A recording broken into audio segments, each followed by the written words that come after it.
TDP Gundala దాడిలో గాయపడిన వైఎస్ఆర్సీపీ కార్యకర్తలకు ఆ పార్టీ అధినేత వైఎస్ జగన్ అండగా నిలిచారు. విజయవాడలోని ఓ ప్రైవేటు ఆసుపత్రిలో చికిత్స పొందుతున్న బాధితులను ఆయన పరామర్శించారు. అధైర్యపడవద్దని, పార్టీ అండగా ఉంటుందని భరోసా ఇచ్చారు.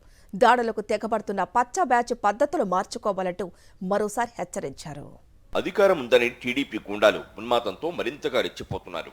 రాష్ట్ర నలుమూలల వైఎస్ఆర్ కాంగ్రెస్ పార్టీ కేడర్పై దాడులకు దిగుతున్నాయి. ఉన్మాదంతో తాలిబాన్ల మాదిరిగా దాడులకు తెగబడుతున్నారు. టీడీపీ గూండాల దాడిలో గాయపడిన ఎన్టీఆర్ జిల్లా జగ్గైపేటకు చెందిన కార్యకర్తలను వైఎస్ఆర్సీపీ అధినేత వైఎస్ జగన్ పరామర్శించారు. గత శనివారం నవాబుపేట గ్రామానికి చెందిన జల్లిపల్లి శ్రీనివాసరావును దారికాచి దారుణంగా కొట్టారు.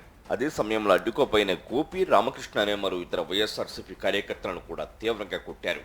చనిపోయారని రోడ్డు పక్కన పడేసి వెళ్లారు. వారిని స్థానికులు ఆసుపత్రికి తరలించడంతో అక్కడ చికిత్స పొందుతున్నారు. ఆ ముగ్గురిని పార్టీ అధినేత వైఎస్ జగన్ పరామర్శించారు. దాడి జరిగినప్పుడు సీసీ కెమెరాలో రికార్డైన దృశ్యాలను శ్రీనివాసరావు కుటుంబ సభ్యులు జగన్ కు చూపించారు. రక్తపు మడుగులో పడి ఉన్న ఫోటోలను కూడా చూపించారు.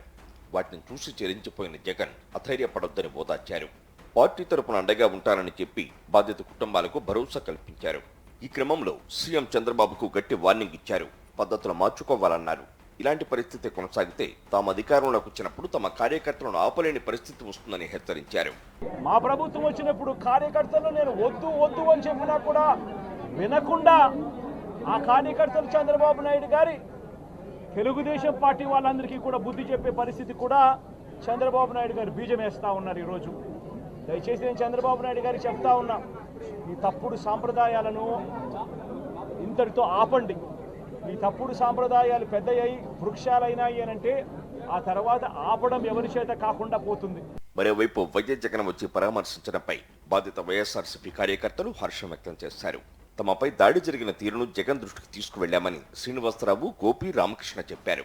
దాడులను చేసుకుంటూ ఇలాంటి పార్టీ వ్యక్తులను భయపెడుతూ ఉండటం అనేది అది కొద్ది రోజులు మాత్రమే అని చెప్పేసి తెలుసుకుంటూ, మరి జగన్మోహన్ రెడ్డి గారు ఇలాంటి కష్టకాలంలో మా కోసం వచ్చినందుకు మేము చాలా గర్వంగా ఫీల్ అవుతున్నామని చెప్పేసి మనస్ఫూర్తిగా తెలియపరుస్తున్నాను. మా జగన్మోహన్ రెడ్డి గారు మాకు బాగా భరోసా ఇచ్చారు. నేనున్నాను, నేను ఏ ఇబ్బంది అయినా కలక్కోకుండా మిమ్మల్ని చూసుకుంటాను అని చెప్పి, మీకు ఏ ఇబ్బంది ఉన్నది దేనికైనా నేనున్నాను, అంతగా ఏ ఇబ్బంది ఉన్నది అని చెప్పేశారు. జగన్మోహన్ రెడ్డి గారికి మా బాధ చెప్పామండి. మమ్మల్ని టీడీపీ నాయకులు అంతా అరాచకం చేస్తున్నారు. వీరయ్య గారి మర్డర్ కేసులో ఉన్న ముద్దాయిలు 6 వాళ్ళు ఇష్టం వచ్చినట్టు మాపై దాడి చేసి, మీరు ఏం చేసుకుంటారో చేసుకోండిరా అని ఇది చేసి మమ్మల్ని భయభ్రాంతులు చేసి ఇలా కొట్టి మాపై దాడి చేశారు. ప్రస్తుతం రాష్ట్రంలో నెలకొన్న అరాచక పాలనపై గవర్నర్ జోక్యం చేసుకోవాలని కోరారు జగన్. ఏపీలో ఏం జరుగుతుందో తెలియని పరిస్థితుల్లో లా అండ్ ఆర్డర్ వెళ్తోందన్నారు. హైకోర్టు, సుప్రీంకోర్టులకు వెళ్లి తమ కేడర్కు జరుగుతున్న అన్యాయాలపై న్యాయ పోరాటం చేస్తామని చెప్పారు. ఇటీవల నంద్యాల జిల్లా శ్రీశైలం నియోజకవర్గంలో టీడీపీ గుండాలు దాడి చేసి హతమార్చిన సుబ్బరాయుడు కుటుంబాన్ని శుక్రవారం పరామర్శించనున్నారు వైఎస్ జగన్. ఇక వైఎస్ జగన్ విజయవాడ రావడంతో ఆ ప్రాంతమంతా కార్యకర్తల కోలాహలంతో నిండిపోయింది.